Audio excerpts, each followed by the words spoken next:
Esto es La Entrevista con Raúl Valladares.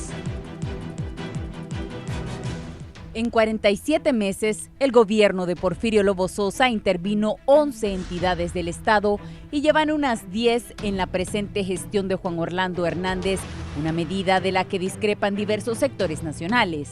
La intervención del Instituto Hondureño de Seguridad Social en noviembre del 2013 es una de las más notables y hoy persiste cuando se anuncia un nuevo techo de cotizaciones sin que los derechohabientes ni aportantes perciban mejora alguna. Actualmente se avistan posibles intervenciones en la Empresa Nacional de Energía Eléctrica y posiblemente en la empresa hondureña de telecomunicaciones Hondutel, las empresas históricamente más rentables del aparato estatal que hoy se debaten en la incapacidad de pagar derechos sociales de los trabajadores. La medida, que más parece una moda actual, es rechazada por el sindicato de la ENE y el de Hondutel, así como del gremio empresarial y analistas políticos y económicos como Julio Navarro, que la califican de decisión errónea. Navarro afirmó que las intervenciones de entes de la administración pública es una decisión equivocada y un mecanismo que no ha funcionado porque no ha dado resultados esperados. En el 2013, el doctor Mario Pineda estuvo al frente de una comisión interventora que pesquisó presuntas irregularidades y destituir a la doctora Roxana Araujo en el mando de la Secretaría de Salud, que ya ha pasado por varios procesos de intervención. 3 días antes, el Consejo de Ministros dio luz verde a intervenir por el resto del gobierno a Hondutel, que desde febrero de ese año ya estaba intervenida. En agosto del 2013, la instancia del Poder Estatal integró una comisión especial para manejar la Dirección Ejecutiva de Ingresos, dentro de esta al Servicio de Aduanas, que hoy maneja una comisión presidencial. En julio del 2012, la medida llegó al Hospital Escuela y al Materno Infantil para eliminar el paracaidismo, venta de fármacos y robo de equipo médico. Ese año, el nosocomio pasó a la Universidad Nacional Autónoma de Honduras, que le devolvió al gobierno algunos años después. Otros entes políticos objeto de esa política en el primer mandato del presidente Juan Orlando Hernández, que ya había heredado el caso del Seguro Social, son el Instituto Hondureño de la Niñez y la Familia, la Empresa Nacional Portuaria, el Instituto Nacional de Previsión del Magisterio INPREMA, la Secretaría de Cultura, Artes y Deportes, la Policía Nacional y el Ministerio Público. La herramienta se replicó en el segundo mandato de Hernández, que en agosto del 2018 conformó una comisión especial para transformar la salud para sanear la grave crisis sanitaria del país. La Secretaría de Educación también enfrenta un proceso de intervención liderado por entes del Estado y de sociedad civil debido a la baja calidad de la enseñanza nacional. La depuración de la Policía Nacional y hace unas semanas el sistema carcelario y el Programa de Desarrollo Agrícola Nacional, que de la Secretaría de Agricultura pasó a las Fuerzas Armadas. En enero del 2018, el turno fue para el Registro Nacional de las Personas, intervenido para depurar el Sistema de Identificación Nacional de la Población hondureña. Igual sucedió en el Patronato Nacional de la Infancia, cuyas autoridades fueron separadas cuando el Ejecutivo decidió su intervención. También la Administración ha hecho amagos de intervenir el Instituto Nacional de Formación Profesional, la que no ha cristalizado por desacuerdos entre el empresariado, el gobierno y los trabajadores.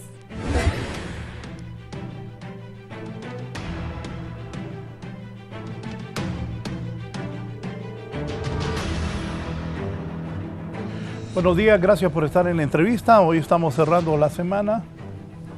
Es viernes ya, 10 de enero. Vamos a abordar estos temas que hablaba Samantha y Carlos Zelaya con 3 distinguidas personalidades. Está el presidente de la Cámara de Comercio e Industrias de Tegucigalpa, don Guy Pierre Rifú, que voy a aclarar. En los últimos años, yo no había visto un presidente de la Cámara de Comercio e Industrias de Tegucigalpa que dijera las cosas como son. Y don Guy tiene eso. No anda pensando que al presidente le va a gustar o no le va a gustar lo que diga, y así debe ser. Quiero felicitarlo por eso y bienvenido. Gracias, Raúl. Un placer de estar aquí con usted.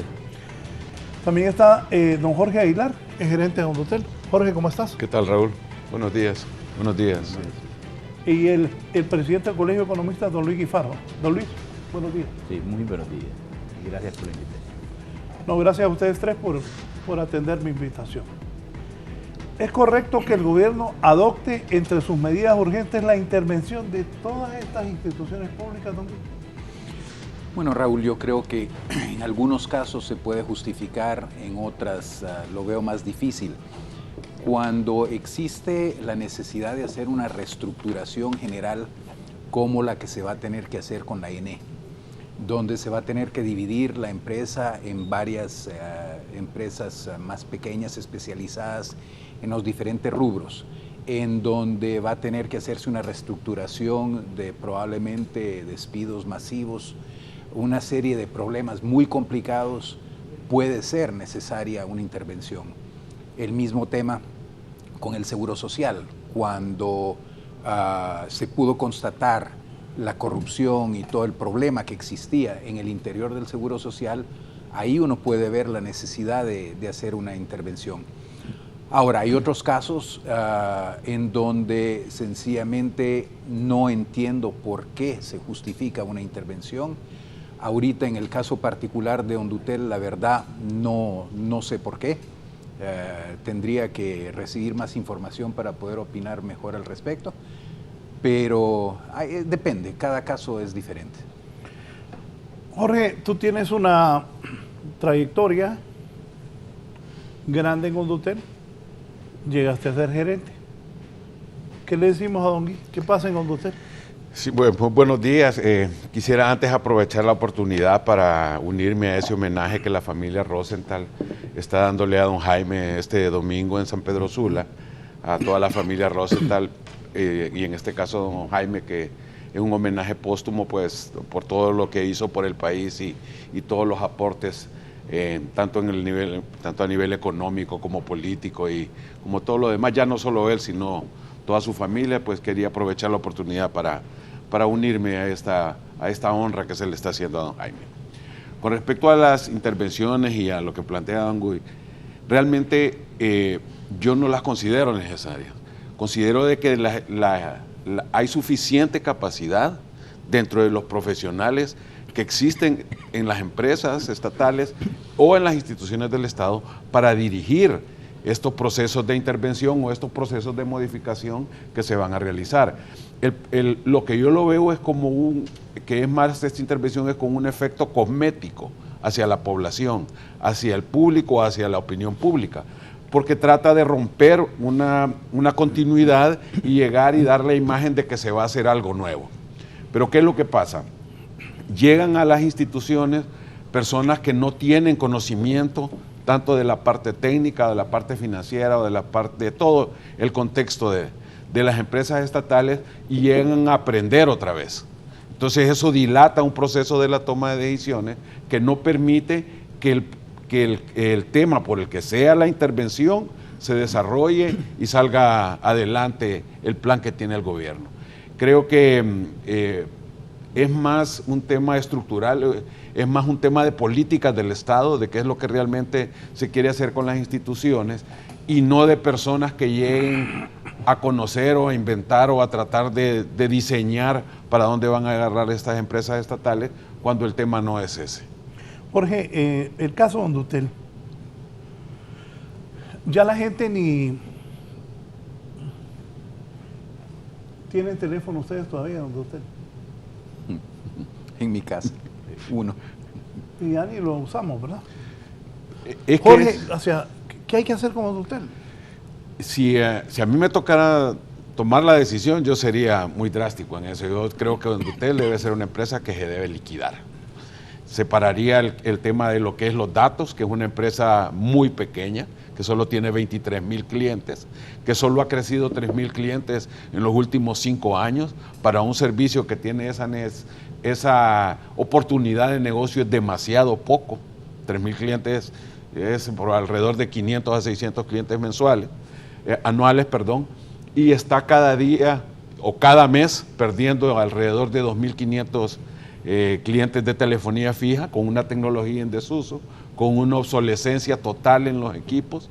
Entonces debiera de agarrar lo que es, hacer eso un poco tal vez parecido a lo que está pensando el ENE, agarraría los datos, crearía una empresa livianita, darle la red de acceso y entregarle la última milla también, y después la telefonía fija llevarla hasta que desaparezca completamente y liquidar la empresa, porque la móvil de Hondutel no existe.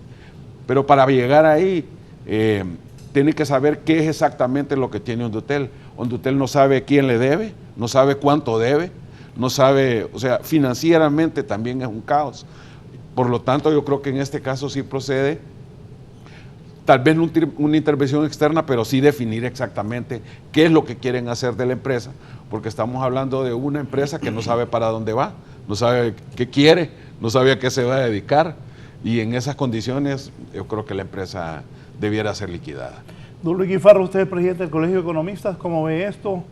¿Es correcto que el gobierno adopte entre sus medidas urgentes la intervención de instituciones públicas? Y recordemos que no solo es este gobierno, otros gobiernos han hecho lo mismo. ¿Hacia dónde vamos? Mire, lamentablemente estamos asistiendo en los últimos tiempos a un estilo de gobernar que se caracteriza por intervenir las instituciones públicas. Entonces eso denota, en primer lugar, que es decir, en el Estado no se forman las competencias necesarias para gestionar los asuntos del Estado, porque en primer lugar, pues el perfil del personal que se desempeña entre las diferentes instituciones, pues obviamente no ha permitido de que se haga a base de concursos por oposición para determinar realmente las competencias necesarias para hacer la contratación del personal que se desempeña en las instituciones públicas. Y por una parte eso de entrada, y después no existe un plan de desarrollo de carrera como para que el empleado público pueda ir teniendo la experticia necesaria para poder desempeñarse en las instituciones del Estado, porque lamentablemente lo que prima ahí es la influencia política, el factor político para poder hacer o tener ingreso al desempeño de las funciones públicas.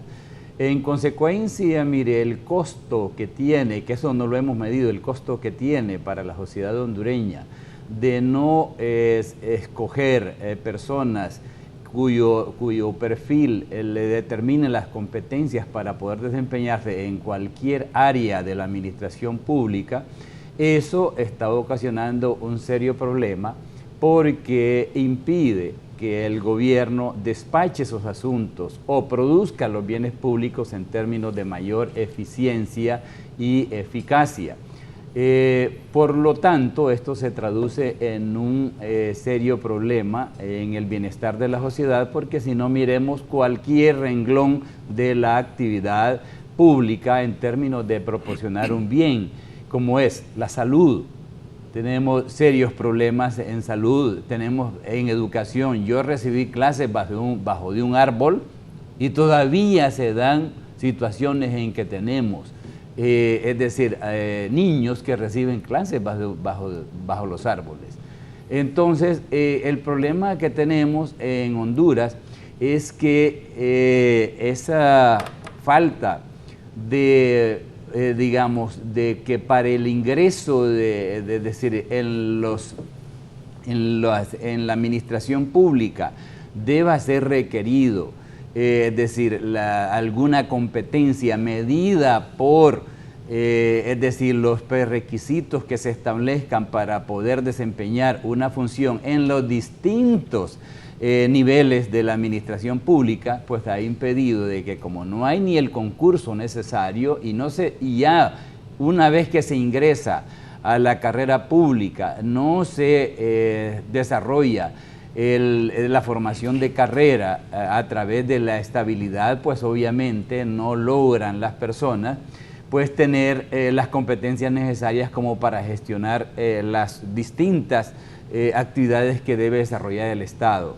Lo vemos también en todas las instituciones que lamentablemente pues están ya prácticamente con intervención, de que hemos tenido en la Empresa Nacional de Energía Eléctrica, lamentablemente, a personas políticas que han gestionado esas instituciones y en consecuencia, pues, anteriormente la gestión de una empresa como Hondutel estuvo prácticamente bajo la gestión de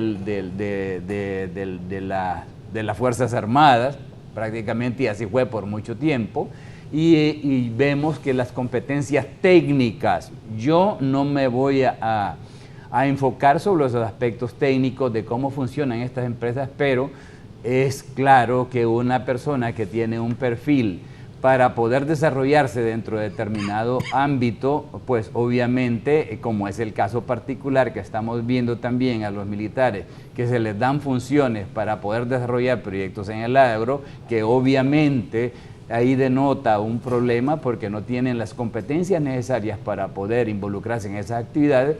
Siendo así, entonces, vemos que el problema de la gestión pública pasa por ahí.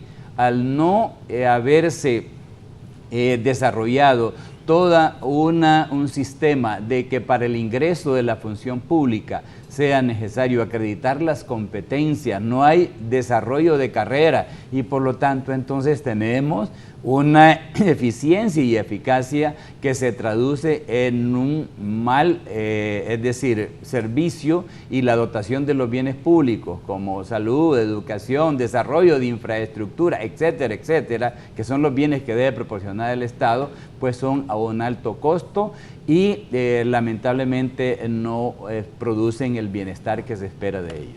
Don Guy, usted es empresario o es el presidente de la Cámara de Comercio e Industrias de Tegucigalpa. Hondutel, El Sana, la ENE, la Portuaria, tantas cosas que tenemos buenas. Se han privatizado algunas cosas, por ejemplo, al final el gobierno determinó no incrementar el peaje, parar a los de COVID. ¿Qué piensa usted de todo esto? Raúl, yo siempre he visto que en el mundo entero, no importa dónde estemos hablando, los gobiernos siempre han sido malos administradores, que sea en Europa, Estados Unidos, Latinoamérica, Asia. Las empresas públicas generalmente nunca han logrado competir y ser eficientes. Y creo que eso es lo que está pasando en Honduras. Y estábamos hablando de Hondutel hace un minuto. Veamos lo que era la telefonía hace 25 años y lo que es hoy en día. Hace 25 años, antes de que entraran las empresas privadas que existen hoy en día, obtener una línea telefónica era un trámite de varios años. Tenía que tener uno contactos. Exacto, para que alguien le diera o una contactos línea. O pagar una mordida elevada para poder obtener una línea telefónica. ¿Cuáles eran los costos? Llamar a Estados Unidos costaba $6 y pico el minuto. Hoy en día uno obtiene una línea telefónica en segundos, prácticamente, casi lo puede hacer por internet, y los costos han bajado casi a nada. De hecho, yo tengo una hija que vive en Singapur, hablo con ella cada 2 días, anoche pasé 1 hora el teléfono, ¿y qué me costó? Nada, porque la llamé por uno de los sistemas de llamadas IP, mi plan de datos es ilimitado, no me costó nada. Hace 20 años me hubiese costado, ¿qué? $1,000 esa llamada. O sea, realmente, cuando hay competencia y manejado por la empresa privada, los precios bajan y se hace más eficiente el sistema. En el tema eléctrico, si hubiesen varias empresas que comercializan, si hubiesen varias empresas que transportan la energía, como ya hay varias empresas que suministran energía, podríamos ver un aumento de la eficiencia, podríamos ver una baja de los costos, igual que lo que sucedió con la telefonía. Entonces, realmente ese es el reto que tienen los gobiernos. Para mí, devolverle todas esas áreas a la empresa privada es lo correcto, pero siempre y cuando se garantice que haya competencia, porque si hay un monopolio, ahí se vuelve un grave problema, porque la empresa privada, todos sabemos, la inversión se hace para sacar utilidades y obviamente si hay un monopolio se va a aprovechar la empresa que esté en esa posición, como es el caso actualmente en ciertos servicios públicos que se están dando donde se privatizó, pero hay monopolio y por lo tanto hemos visto un aumento sustancial de las tarifas. El puerto de Puerto Cortés, por ejemplo, las tarifas han aumentado sustancialmente, ¿cierto? Ha aumentado la eficiencia. Y a través del aumento de la eficiencia, el aumento de los costos es relativo. Pero para mí hay que redefinir exactamente lo que debe ser el servicio público. Obviamente la seguridad debe ser pública, obviamente la salud y la educación deben de tener componentes públicos para garantizarle a la población con menor poder adquisitivo esos servicios, pero el resto, para mí, debe garantizarse la competencia y privatizarse. Jorge, De acuerdo, es que aquí hay un tema. no, y eso de Hondotel, porque siempre cito esto, porque nunca se me olvida. Hace muchos años, yo salí en enero del 2006 de dirigir HRN, lo dirigí en la estación de radio más grande del país, la dirigí durante 15 años. Yo era un cipote cuando don Manuel me nombró. Yo entrevistaba a los gerentes de Hondotel y me decían, mire, me decían al aire, como estoy hoy con ustedes, vamos a cambiar de dólares a yenes porque el yen está más fuerte. O sea, teníamos tanto dinero en el extranjero que Hondotel era lo máximo. Y ahora está en la quiebra. Sí, yo en esto, yo he sido, o ¿Te había acordás de sido, eso? sí, perfectamente, había sido un defensor de que Hondotel debiera ser una empresa estatal de telecomunicaciones. Y creía que Hondotel podía crecer ahí. Y una vez tuve una conversación con el expresidente Ricardo Maduro y él me decía exactamente lo mismo que está planteando don Guy. Y yo le decía que no, que tenía que ser estatal. El tiempo le dio la razón a él y el equivocado era yo. Pero ¿qué es lo que pasaba? ¿Cuál era la visión en ese momento? No hay una política del Estado en el sector de telecomunicaciones.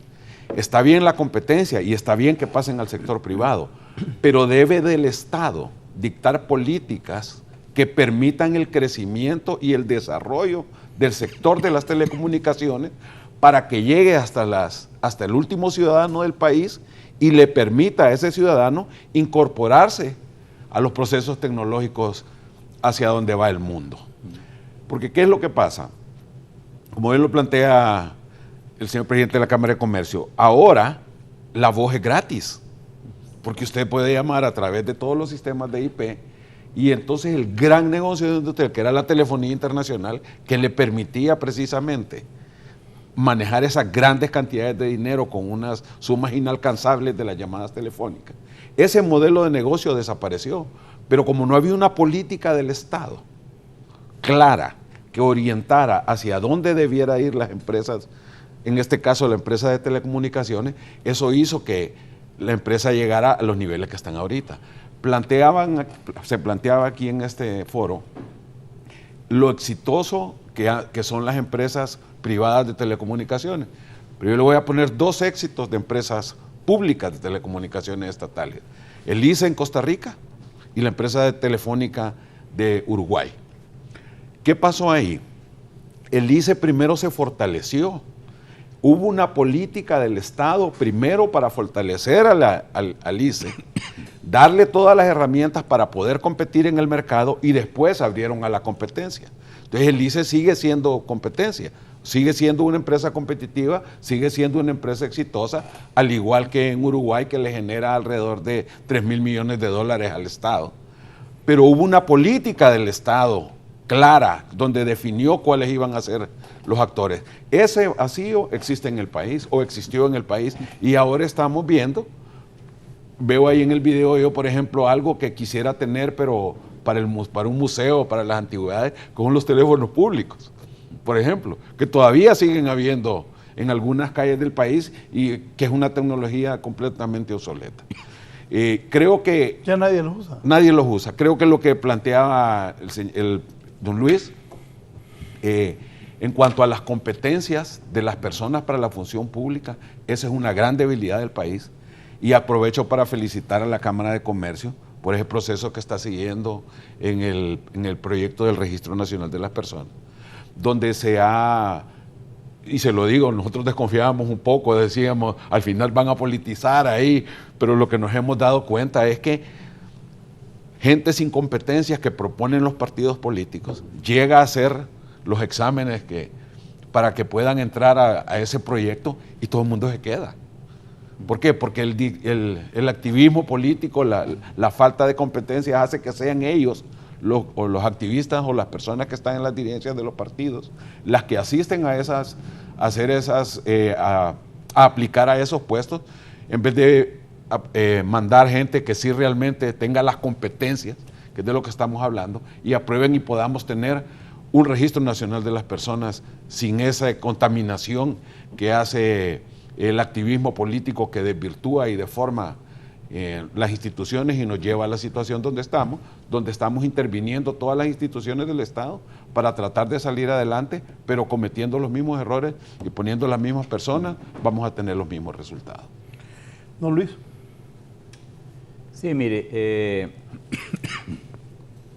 estamos muy claros que si usted ve los postulados de la Constitución, desde el artículo 329 en adelante, que define el modelo económico de Honduras y que se funda en el libre mercado a partir de la libertad de empresa, entonces uno dice, bueno, y hay que poner en cuestión si el Estado debe o no intervenir en la producción de ciertos bienes que, aunque no entran al mercado, como hay ciertos bienes públicos que no entran al mercado y están destinados al consumo de la familia. Para el caso, usted no puede ir a la pulpería y decir, véndame 1 metro cúbico de agua, ¿sí? Porque es un bien público que lo proporciona el Estado. No puede ir a una pulpería y decir, véndame 20 kilowatts de energía, como que se despacha y como se distribuye cualquier bien en la economía. Que usted puede comprar 1 libra de arroz, 1 libra de frijoles, y entonces eso es así en cualquier parte del mundo. El tema pasa por definir, y estamos de acuerdo, que en una economía de libre mercado usted debe hacerlo a base de que exista competencia, porque en la competencia, obviamente, los costos a que se suministra un bien o servicio, pues se determinan al precio más razonable posible en razón de la competencia. Estamos de acuerdo que cualquier actividad económica se mueve alrededor de que produzca los mayores incentivos para quien lo realiza, y esos incentivos están determinados por que maximice su utilidad, o sea, que produzca las mayores ganancias posibles. Pero en lo que concierne a los bienes públicos, tiene que haber criterios de racionalidad, obviamente, para que, digamos, produzcan un bienestar que es la función para lo cual se constituye un gobierno. Lo que vemos históricamente es que, digamos, estas empresas públicas como la ENE o Ondutel, que operan bajo regímenes de monopolio, el mismo SANA, que no sabemos si por ahí también eventualmente se produzca alguna intervención, porque ya pasó a ser gestionada. Vaya, tenemos la situación que se privatizó en San Pedro Sula. Bueno, el SANA, la gerente del SANA ni está en la oficina. Ella está en la 21, donde está Tito Asfura, porque ella es asistente de Tito. Así está funcionando el SANA. O sea, no estoy hablando mal de la señora, solo estoy contando lo que está pasando. Ella ni llega al SANA. Sí. Y fíjese que en ese tema es algo tan interesante, porque cuando uno va a un país desarrollado, el ejemplo que todos ponemos es Estados Unidos. En Estados Unidos no existe el concepto de cisterna. Las casas no tienen cisternas. Sino la gente abre la llave y sale agua.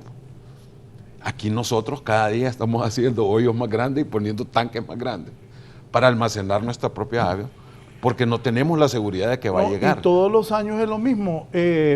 Viene una sequía, hay sequía en Honduras, todos los años es el mismo tema. Sí, ahí está. Por ejemplo, el tema de las inundaciones del sur también. Todos los años hay inundaciones en el sur, todos los años hay emergencia en los municipios del sur de Francisco Morazán, todos los años hay que ir a Marcovia a porque se va a crecer el río y se va a llegar y va a negar y van a haber las inundaciones y va a haber el problema. Si es algo que ya sabemos que siempre va a pasar, ¿por qué no hay políticas de Estado claras para poder afrontar problemas que ya sabemos que vienen ahí? Bien, mire, ahí es donde quería puntualizar yo. Lo que está diciendo él es fundamental. En cualquier, digamos, dimensión que usted analice la gestión pública, encuentra una ausencia total de las políticas bien intencionadas para eso. Mire, a partir de 2013, cuando se concesionó todo el sistema de aguas en el país para producir proyectos de energía renovable. Entonces, ¿qué pasó? Que se desarrolló toda una cartera de proyectos hidroeléctricos, se concedieron las licencias y algunos no operaron, y eso lo que provocó también fue un mercado de venta de estas licencias, y eventualmente también no se, y eso es parte de una política pública. Una política pública, para que tenga viabilidad, debe contar con la aquiescencia o también con la predisposición de la voluntad de colaborar a las, es decir, comunidades que van a ser beneficiadas. ¿Y qué pasa con el congestionamiento de las aguas? Miren los conflictos que se derivaron, que por ahí tenemos un problema serio con el río Hualcarque, donde hubo un problema de que se paró un proyecto de generación de energía, precisamente porque también eso debe tenerse el consentimiento de las comunidades donde se produce el agua. Si yo le digo, el problema que tenemos en el país, fundamentalmente la ausencia de políticas públicas, nos dicen, ¿dónde tenemos concentrada el mayor problema de miseria de Honduras? La tenemos concentrada fundamentalmente en las áreas rurales, donde las personas trabajan sin ningún ingreso, porque lo lleva a una economía de subsistencia que procuran tener, de sembrar algo para poder subsistir. Entonces ahí hay ausencia total de políticas públicas, que vemos lamentablemente que el principal recurso con que cuenta el país solo es que usted dé una cruzada por todo el territorio, se va por el lado de Olancho con la carretera que va a pegar hasta Bonito Oriental, y usted ve cómo está expandiéndose la frontera del cultivo de palma africana. Y entonces usted tiene que las tierras más fértiles están destinadas o para el cultivo de palma africana, o en su momento, es decir, lo que ya se extendió, el cultivo del banano. De manera pues que donde tenemos una política en el agro nacional que privilegie la dotación de los granos básicos, que son el aspecto fundamental en la dieta del hondureño. Solo por ahí. Entonces, ¿por qué? En la medida en que usted tuviera una política pública para producir los bienes, es decir, los alimentos que necesita la población en las áreas rurales, usted tendría otro aspecto que evitaría la migración de las áreas rurales a los centros urbanos, que por eso ha condicionado un problema de casi insostenibilidad digamos, el cinturón marginal que crece en las áreas urbanas. También tenemos en la parte del sector industrial esas ausencias de políticas públicas con desarrollo de infraestructura, desarrollo decir, como usted en efecto se ha apuntado, facilidades de comunicación. Cualquier negocio hoy en el mundo se adelanta a raíz de las facilidades de la tecnología. Entonces usted puede hacer un negocio estando ya en Catacamas o en cualquier parte del país.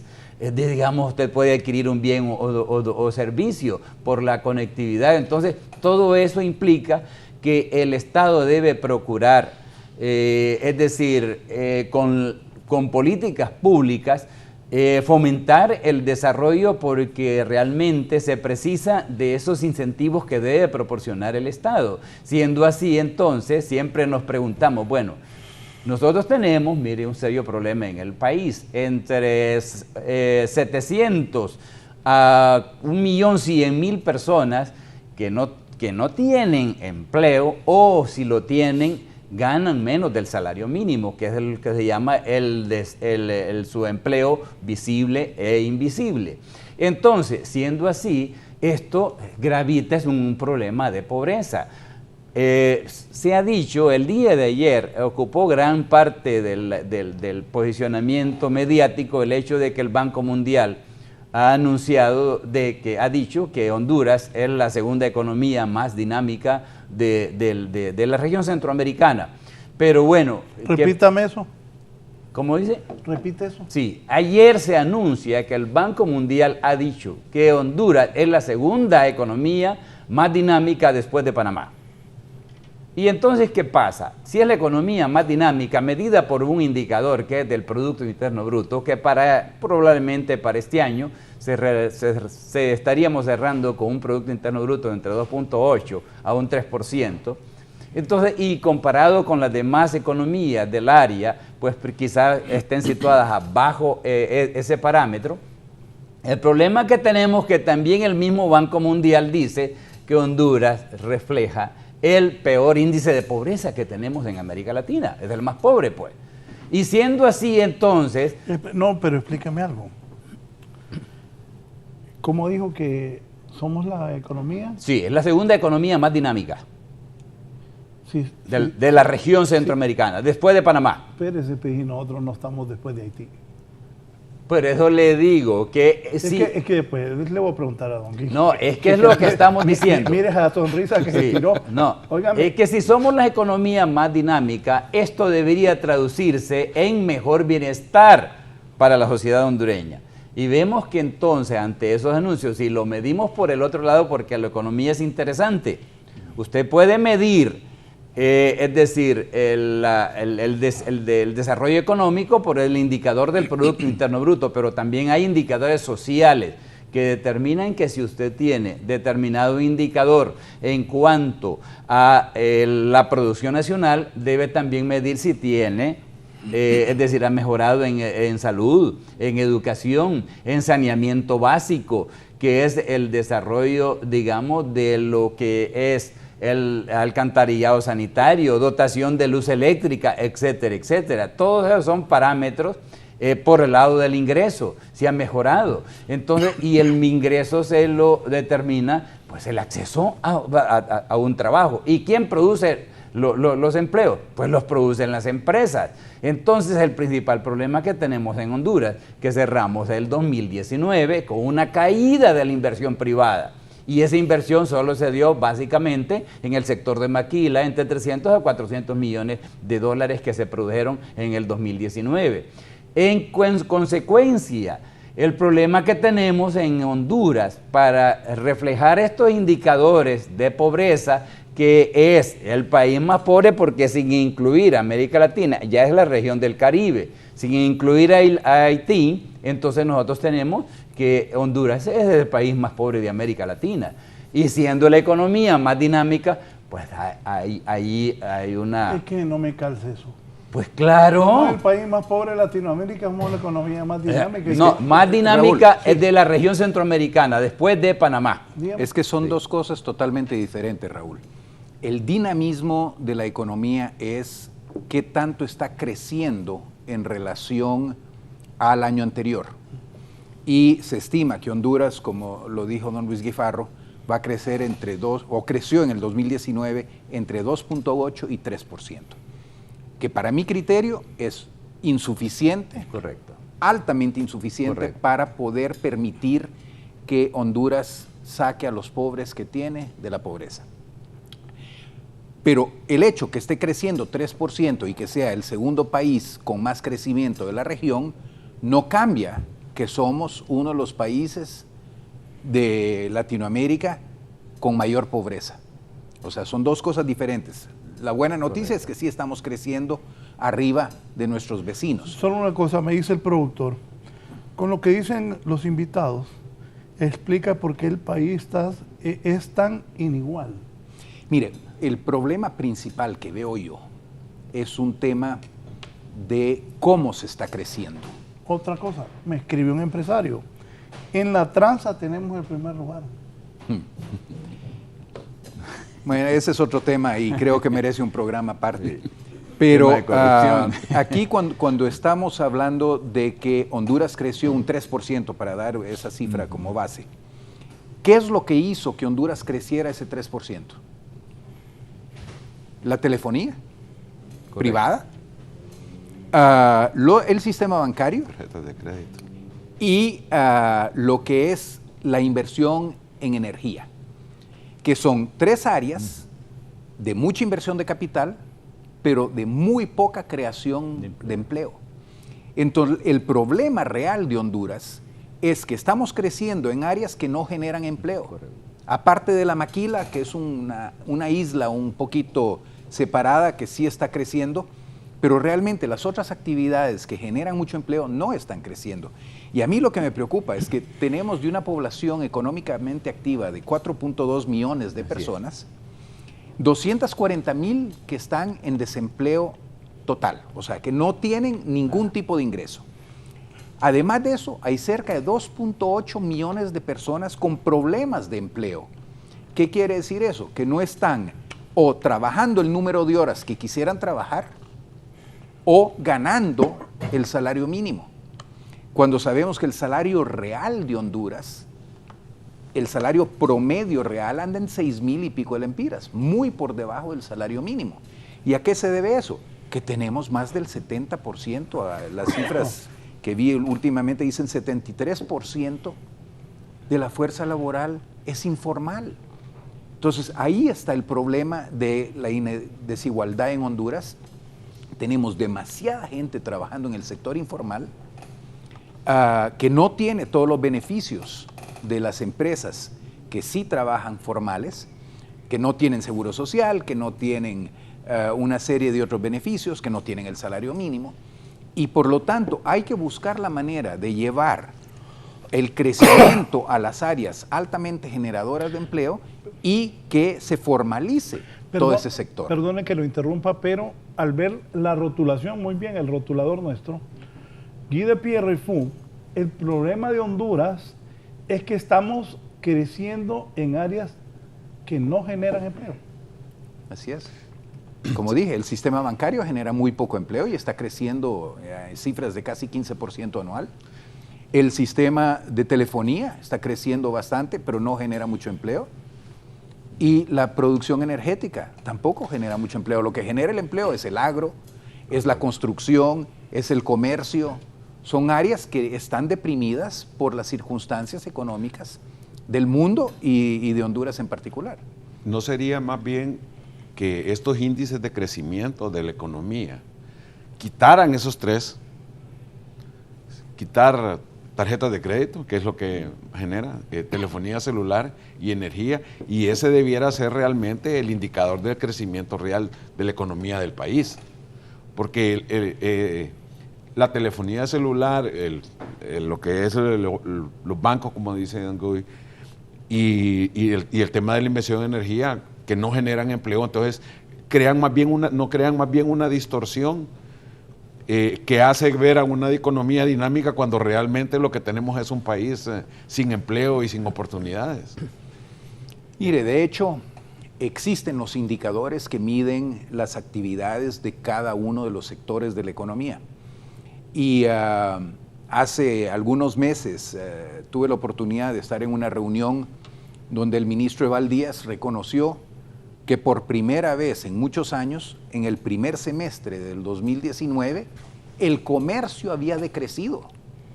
O sea, estamos hablando de que una actividad tan generadora de empleo decreció en el primer semestre del 2019. O sea, cosa que no había sucedido en muchísimos años.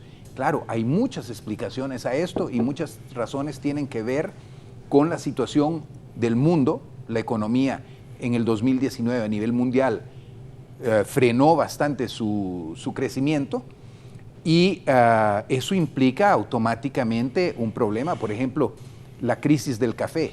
El café, la reducción de los ingresos para los cafetaleros vino a generar una reducción del consumo de esas 300,000 familias que se benefician del café, bajaron su consumo.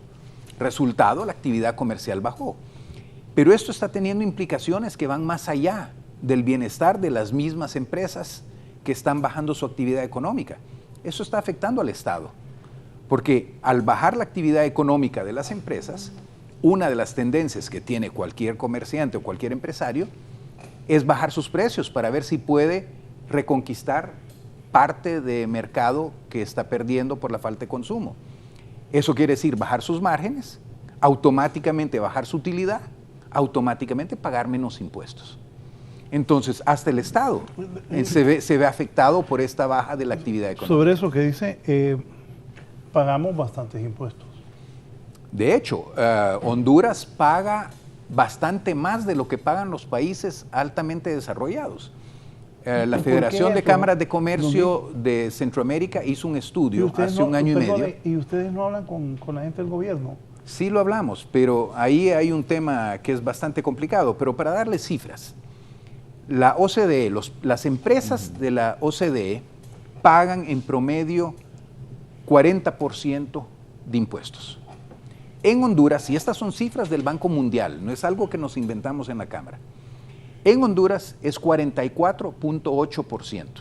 O sea, aquí nomás tenemos 4.8% más de presión fiscal que lo que tienen las empresas en los países más ricos del mundo. Pero a eso hay que agregar, otra vez cifras del Banco Mundial, cerca de 12% de inversión de parte de las empresas en salud, seguridad y educación de su fuerza laboral. Entonces, realmente estos servicios en los países ricos los proporciona el Estado. No tiene la empresa que invertir en adición en planes de seguro privados, en seguridad, etc. Entonces, realmente la pérdida de competitividad en Honduras es de 16.8%, lo que obviamente hace que la economía sea altamente poco competitiva en relación al resto del mundo. A eso agregamos los elevadísimos ineficiencias en el tema energético, que por ejemplo, otra cifra que a mí me dejó asustado, en Guatemala para producir un punto del PIB se utiliza 0.13 en energía. Costa Rica y Panamá 0.16, El Salvador 0.25, Nicaragua 0.38, 0.31 y Honduras 0.37. Estamos hablando que para producir la misma cantidad de PIB, en Honduras se requiere 3 veces más energía o más pago por energía que en Guatemala. ¿Cómo vamos a competir con Guatemala cuando tenemos ese tipo de desequilibrios? Es bien complicado. Don Luis, lo veo con ganas de participar. Sí, mire, es que solo quisiera referirme por el aspecto, digamos, didáctico en esto, que se puede entender, o sea, la formación del Producto Interno Bruto por ramas de actividad económica.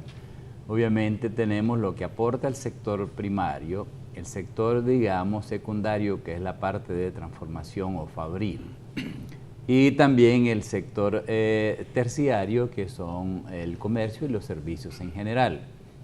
De manera que esto compone todo lo que se produce en la economía. Ahora bien, tenemos que en la economía hondureña más del 50% de ese Producto Interno Bruto se produce en el sector terciario, como ya en efecto lo indicó el presidente de la Cámara. Tenemos que eso está representado por el sector, digamos, de los servicios financieros, que es el sector bancario. Tenemos la parte de la telefonía, tenemos lo que es la parte energética y el comercio en general, las actividades de comercio en general. De manera pues que esto y esta actividad centrada en el sector terciario, pues es la que menos empleo genera y también empleos de calidad. Porque no solo hay que pensar en una cuestión estacionaria de que se producen empleos para el caso. Se dice a veces que en diciembre que hay la oportunidad de generar empleos, pero esos no son empleos de calidad porque no permanecen en el tiempo. Obedecen a una condición pues estacionaria. Y el otro tema que en efecto se ha dicho, miren, nosotros a nivel de la región tenemos una economía no competitiva porque tenemos primero que el costo de kilowatt hora que se produce en Honduras es el mayor de la región centroamericana y la energía es un principal insumo dentro de los costos de producción de las empresas. De manera pues que cualquier actividad, es decir, cualquier emprendimiento o cualquier empresa que se prevea que se va a establecer en el país, pues obviamente analiza los costos de producción, que hemos dicho, el factor de la energía es uno de los principales. También va a evaluar la presión tributaria, que también ahí nos ubicamos como que el país que tenemos la presión tributaria más alta de Centroamérica, que está arriba del 18% en este momento. Y la presión tributaria son únicamente, usted considere la sumatoria de todos los impuestos directos e indirectos y lo divide entre el Producto Interno Bruto y le da la razón de cómo anda la presión tributaria. Bueno, pero además de eso, y si usted mira pues los efectos que ya todos los conocemos del traslado de operaciones de algunas empresas, que es el caso de la zona sur y en otros lados que se han dado y que han trasladado operaciones a otros países del área, y por ahí nos referíamos que Honduras y la región centroamericana son muy cercanos, entonces si no miran que no existen los incentivos para la inversión en el país, se trasladan pues a otro país del área. Y entonces, pero también algo que poco convoca la reflexión es la calidad de la mano de obra. Para establecerse cualquier empresa necesita una... Si no, mire usted hace 20 años atrás, ¿por qué Costa Rica fue más o menos seleccionada para instalar, es decir, el desarrollo hasta de software con Microsoft, que hace como más de 20 años está instalada en Costa Rica? Entonces, ¿por qué? Porque la calidad de la mano de obra constituye el principal factor para el establecimiento de empresas. Entonces ya se necesita hoy en día que nosotros tengamos es decir, una educación que compita con el resto del área. Yo estuve en Costa Rica el último año, que a tiempos no voy, estuve en 1998. ¿Y qué era lo que se decía? Aspiraban llegar al año 2000 con una educación bilingüe. Aspiraba como país, son metas estratégicas de país.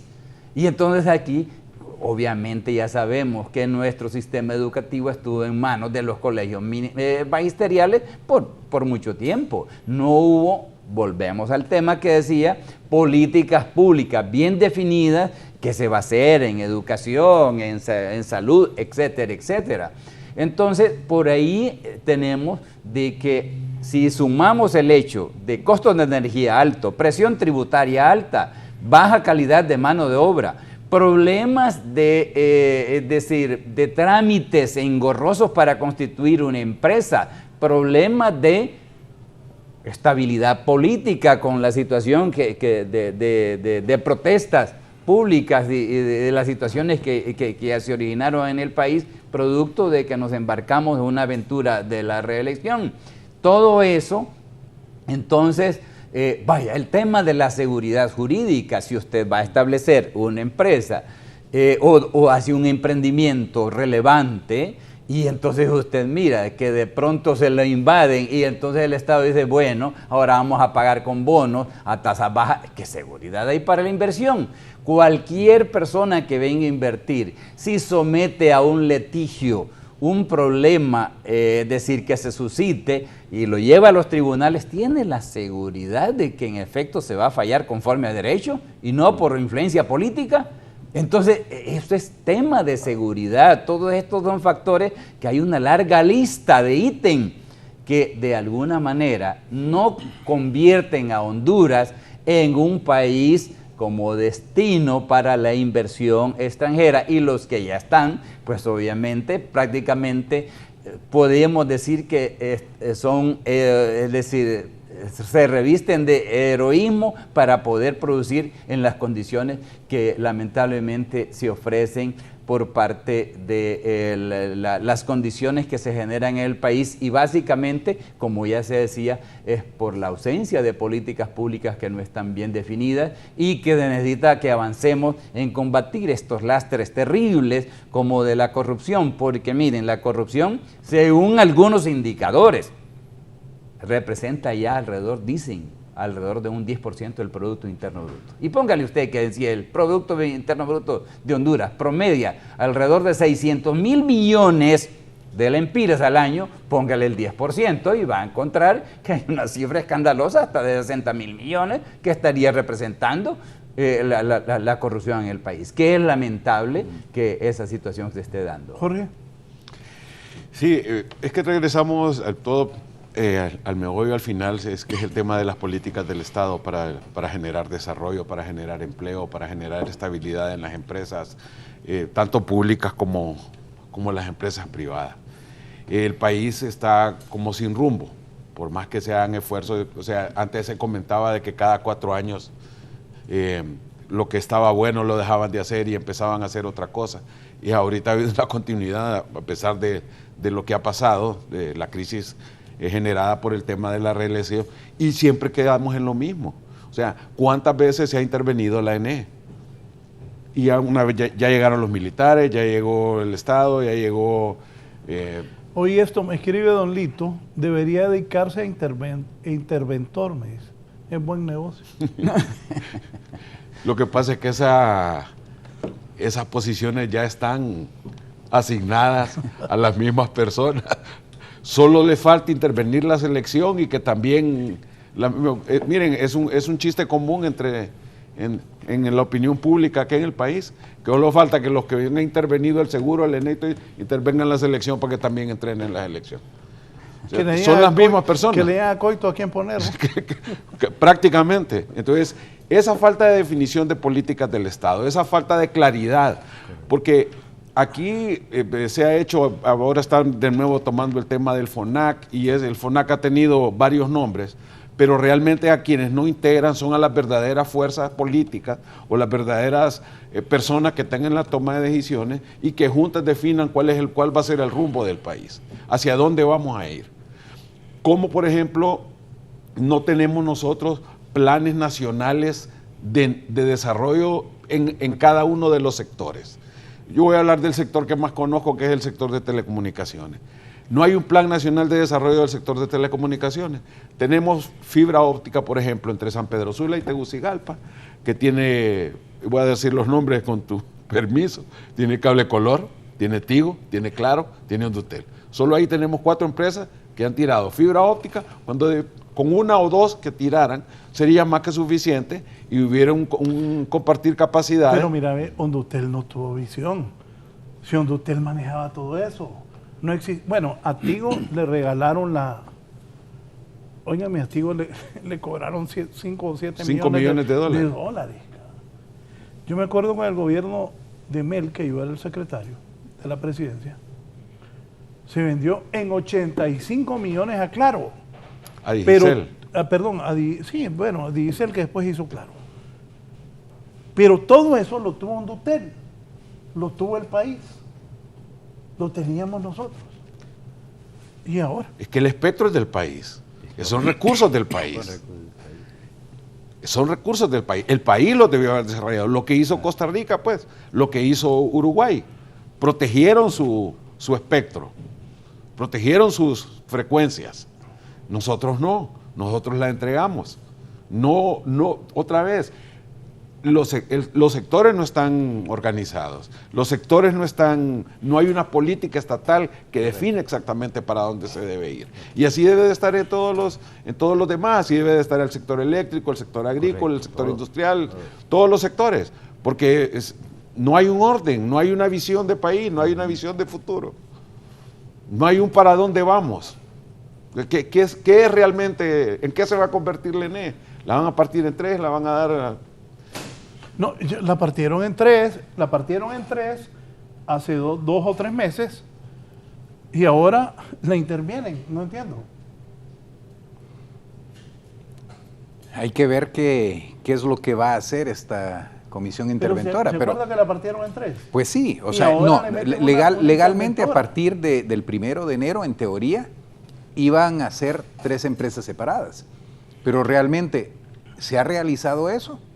O sea, yo no sé, la última vez que tuvimos la oportunidad de reunirlos con Marlon Tábora para discutir el tema, ¿Qué fracasó? ese era el plan. Oye, Pero ya no aparece un Gui. ¿Y qué hizo Marlon Tábora? Ya no aparece. crear un plan para Pero- reestructurar la ENE, pero ¿Sabe no, ¿Sabe qué me dijo alguien ayer? Que Marlon Tábora presentó en una pizarra ese plan, no en físico, y ya desapareció. ¿Mencionaron a Marlon Tábora en esta intervención? yo no lo he oído. No, y fracasó. Y Jesús Mejía, Nacho Williams y Roberto Ordóñez ni le paraban bola. Yo se lo dije al presidente. Yo me acuerdo cuando un día el presidente estaba un poco molesto conmigo, pero yo le dije, si es que es Marlon Tábora, ni le paran bola, le digo. Yo le dije al presidente. Entonces me dije, no, pues los voy a correr. Bueno, desapareció el tal Marlon Tábora, que venía a rescatar la ENE. Y es una lástima, porque Y Marlon el es una fondo- persona capaz. Sí, yo pienso que es capaz. No tengo, o sea, estoy diciendo esto porque es la verdad, pero sí pienso que él es capaz. Y cada vez que viene el Fondo Monetario aquí, ajá, ¿cómo está la ENE? Dice. Firmemos, pero ¿y la ENE? ¿O estoy equivocado? No, es que la ENE es hoy en día el principal problema económico que tiene Honduras.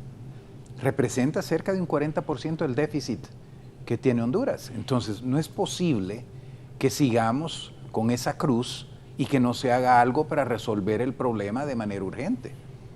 Y como dije al inicio del programa, o sea, la solución es aplicar la ley del sector eléctrico que se pasó en el 2014, en donde se abre a la competencia, se permite que diferentes actores entren.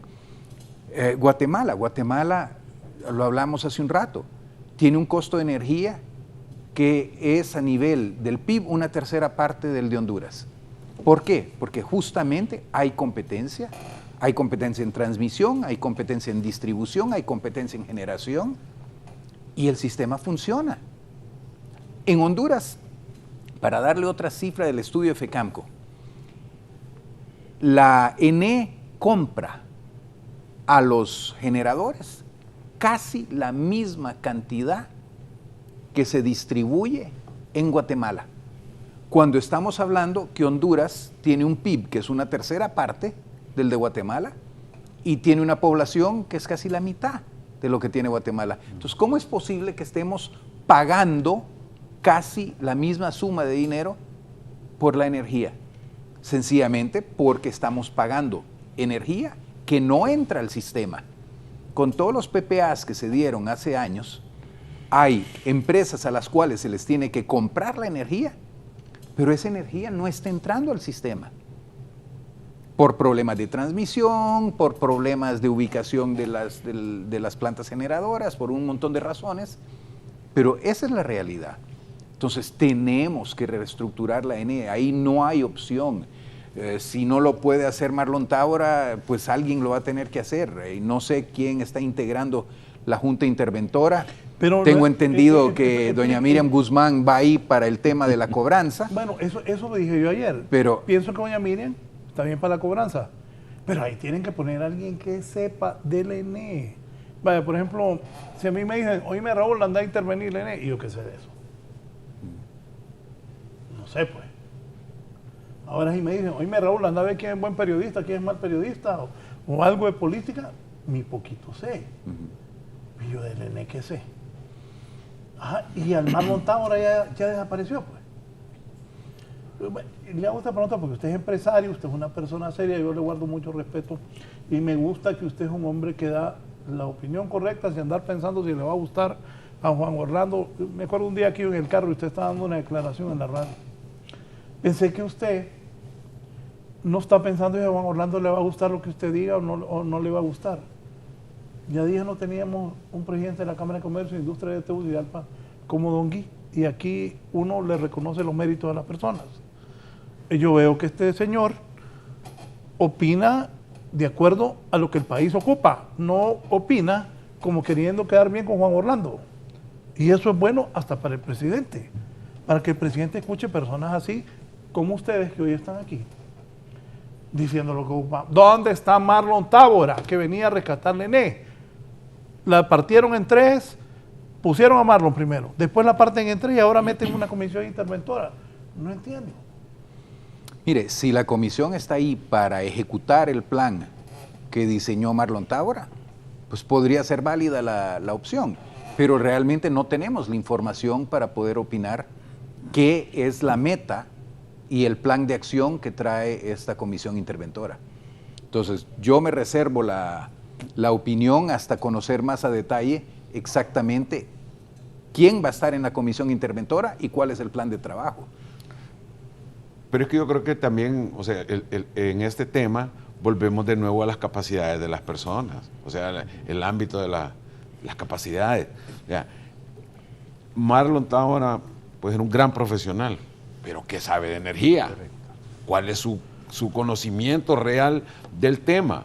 Porque cuando uno llega a una institución eminentemente técnica, es buen punto.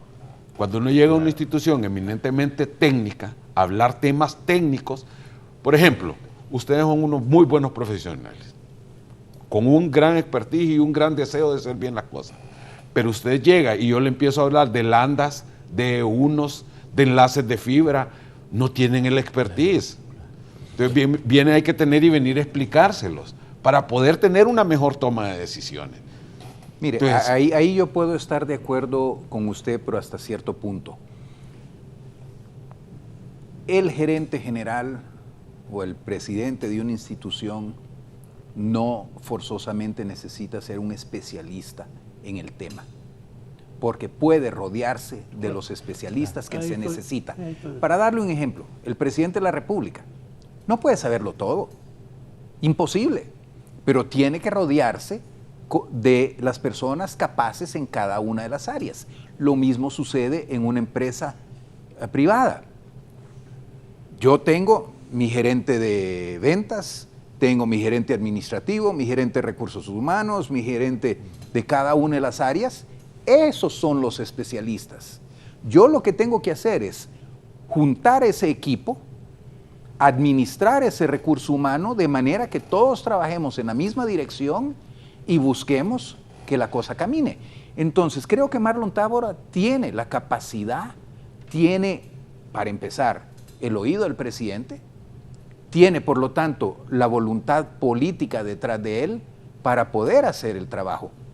A mi criterio no es indispensable que él sea el especialista del tema, porque se puede rodear de los especialistas para hacer el trabajo.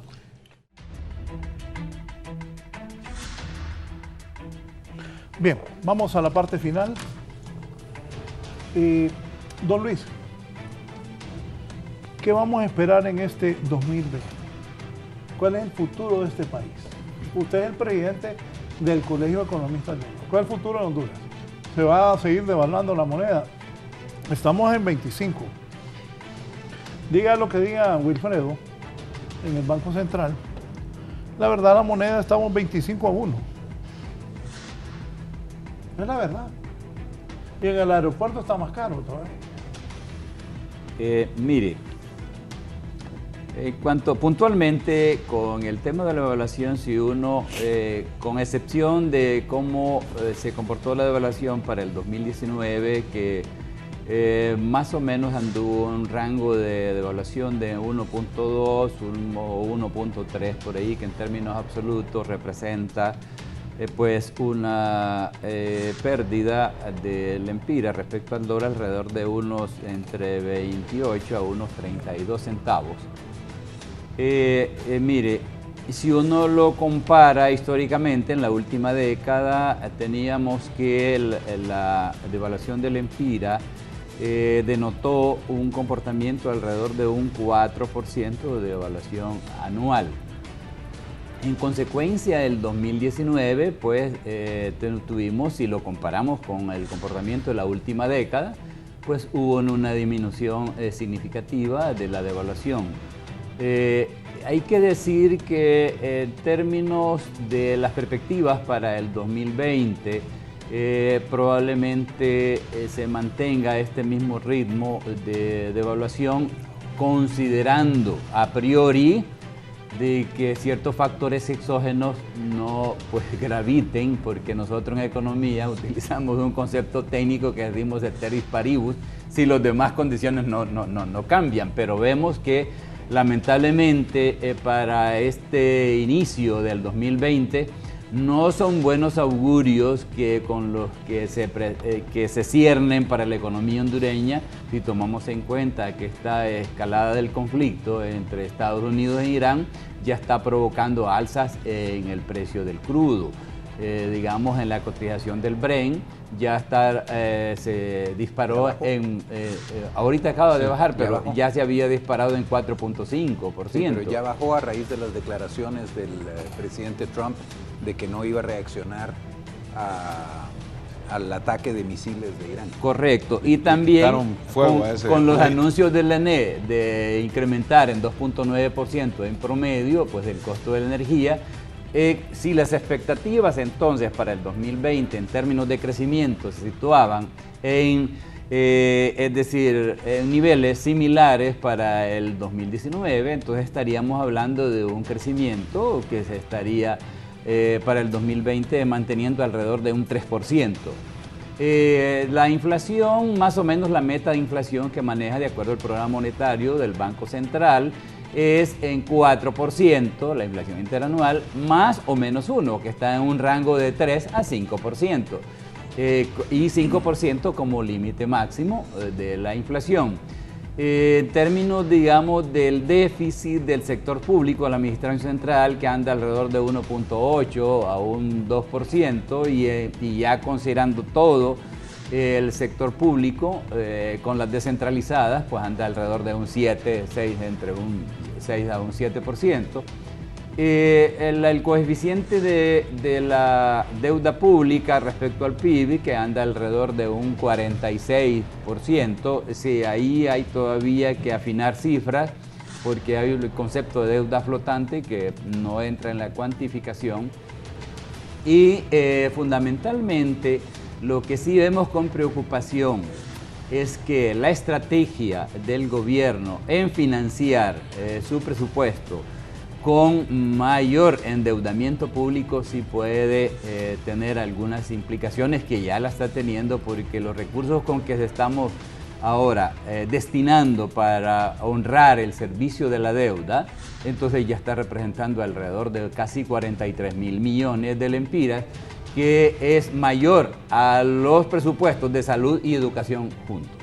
De manera que ahí hay un sacrificio. Por eso es que decíamos, dineros mal usados en el pasado están representando en este momento un alto sacrificio en términos de bienestar para la población hondureña. Bien, aquí tengo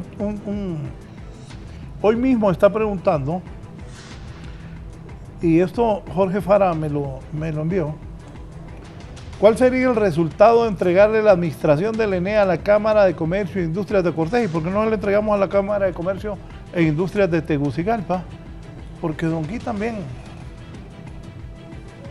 a mí, el presidente de la Cámara de Comercio e Industrias de Tegucigalpa, a mí me convence. Y Toti Fara también ha hecho una buena labor. Imagínense, así estamos. Jorge, yo diría que sí. ¿Qué esperamos de 2020? Y te quiero aprovechar. ¿Qué va a pasar con Hondutel? Hondutel, lo que va a pasar es lo que está pasando con las instituciones públicas. La crisis va a seguir profundizándose, va a seguir creciendo el endeudamiento, van a seguir maquillando los estados financieros para no salir con tantas pérdidas, van a seguir creciendo las cuentas incobrables, va a seguir el decaimiento. Hondutel va irremediablemente hacia un letargo y hacia una profundización de la crisis. No hay de nuevo una política pública o una política de Estado donde uno mire el horizonte no solo para Hondutel, sino para todas las empresas estatales. Yo sí me parece interesante el planteamiento de Toti Fara. Sí encontraría yo en las dos cámaras de comercio, tanto la de Tegucigalpa como la de Cortés, he sentido yo que sí hay una posición crítica, que hay sí una posición en la búsqueda del desarrollo del país. Eso No lo habíamos visto en muchos años y realmente genera un poco de optimismo, pero la crisis en el país va a seguir profundizándose. No veo yo que haya un horizonte que nos permita pensar que las cosas van a cambiar. Al contrario, creo que va a seguir este camino, porque no hay desde la parte alta del país, desde la dirigencia, de los sectores donde se toman las decisiones, pareciera que no hay un enfoque hacia querer realmente rescatar estas empresas. Probablemente hayan otras intervenciones, tanto en Hondutel como en la ENE, pero al final va a ser más de lo mismo. No veo ninguna posibilidad de salida. Pero ¿cuál es el futuro de Hondutel? Va a llegar ¿Hay un que momento que va a privatizarla? ¿Se cierra? ¿Qué es lo que va a pasar? Es que eso es como cuando yo tenía un Toyota 1000 en el 70. Y entonces lo fui arreglando y le cambié las llantas y le puse un radio. Cuando salí a venderlo nadie lo quería comprar. Es precisamente lo que le va a pasar a Hondutel. Es una empresa que nadie va a querer comprar porque está completamente obsoleta. ¿Qué debe hacer el Estado entonces? Liquidarla, dividirla en 3 o 2 o 3 partes, dejar los datos en un lado, agarrar la telefonía fija y asumir que eso va a ser hasta que desaparezca esa tecnología y nada más, porque no veo yo que hubo ya la capacidad para reconvertir lo que era la telefonía fija, lo que ha pasado en todos los países desarrollados, que todas las empresas de telefonía fija se volvieron empresas de datos y ahora lo que AT&T daba en las casas, ahora lo que te lleva es televisión, que te lleva internet y te lleva todo lo demás. Y en Hondutel ni tan siquiera existe la visión para ir en ese camino. Jorge. Muchas gracias. Don Gui, con usted cerramos. ¿Cuál es el futuro del país en este 2020? Bueno, Raúl, ante todo quiero darle las gracias por las expresiones que ha vertido en cuanto a mi manera de decir las cosas. Aunque tengo un nombre extranjero que se le hace complicado a muchas personas pronunciarlo, soy hondureño, nací en Honduras y quiero profundamente a Honduras y me preocupa Honduras y todo lo que digo, todo lo que hago es para aportarle a favor a Honduras. Y si puedo ser crítico, lo soy honestamente crítico, sin mala intención, pero sin, es que eso es lo que me buscar, gusta, que es una crítica sana, que yo me imagino si yo fuera presidente y lo escuchara a usted, le pondría atención. Bueno, pues espero que así sea, porque realmente mi igual intención está... Del Colegio de Economistas, el otro día lo tuve y Eval lo escuchó, el ministro de la Presidencia, y se refirió a varios temas que Don Luis dijo, y así debe ser, pues. Bueno, pues quienes nos gobiernan deben escuchar. Espero que así sea, pero para contestarle su pregunta, el 2020 va a depender mucho de varios factores. El precio del café es un tema muy importante. Afortunadamente hemos visto en las últimas semanas un repunte sustancial del precio del café. Don Luis hace un rato hablaba del precio del petróleo. La situación geopolítica en el Oriente Medio va a tener mucho que ver en eso. Esperemos de que no se dispare un conflicto armado, porque ahí sí el precio del petróleo subiría muchísimo y eso afectaría las finanzas de Honduras.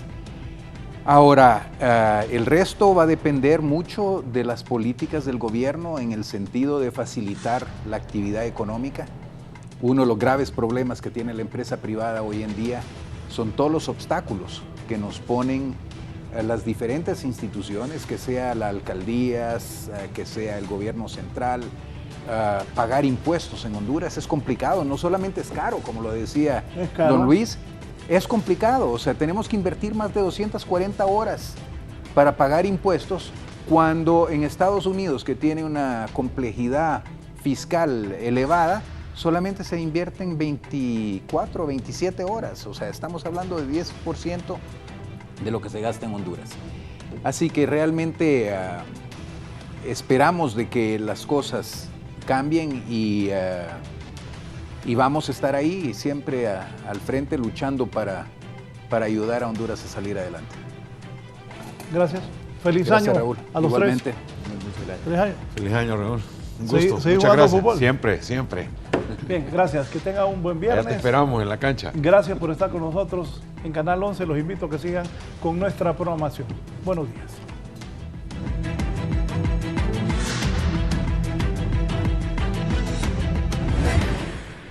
Cuando de comodidad y tranquilidad se trate, la mejor opción para tu viaje de negocios o placer es Hotel Los Andes en San Pedro Sula.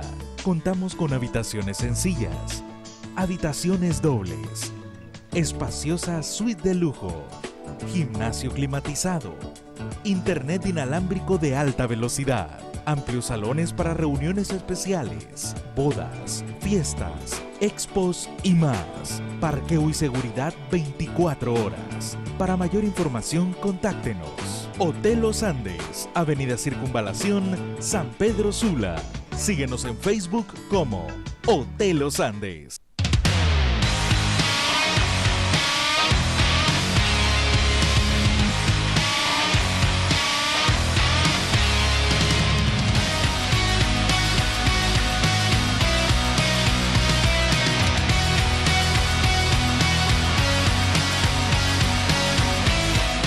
Life Center, desarrollo físico integral y estético, Colonia Palmira, Boulevard Morazán, Tegucigalpa.